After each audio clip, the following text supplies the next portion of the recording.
இப்போ என்னென்னா விசித்ராவும் பூர்ணிமாவும் சாப்பிட்டுட்டு இருக்காங்க. அப்போ வந்து எவ்வளோ அமௌண்ட் வந்திருக்கான்? 9 லட்சம் வந்திருக்கு. 9 லட்சமா? அப்படின்னு கேட்டுக்கிறாங்க விசித்ரா. உடனே இப்போ பூர்ணிமா சொல்கிறாங்க, 9 லட்சம் 9 lakhs.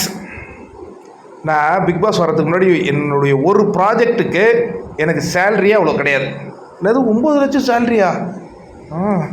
அவ்வளோ கிடையாது. ஏன் அதில் பாதி கூட கிடையாது. ஐயோ பாதினா கூட 4.5 லட்சம் ஆச்சு. பூர்ணிமா அப்படி என்னம்மா ப்ராஜெக்ட் பண்ண நீ?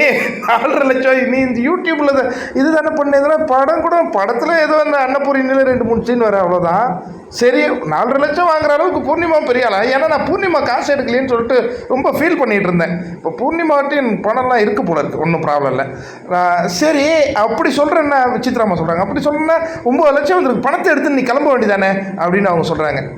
அதெல்லாம் எடுத்துக்கலாம் தான் நினச்சேன். இந்த மாயா தான் நான் போயிட்டா உயிரே வாழ முடியாதுங்கிற மாதிரி பேசிக்கிட்டு இருக்கு. அதான் என்ன பண்ணுறதுன்னு தெரியல. அப்படியா? சரி என்ன சொல்கிறீங்களே, நீங்கள் ஏன் எடுக்கக்கூடாது? நான் அதை பற்றி நீ ஏன் யோசிக்கிற?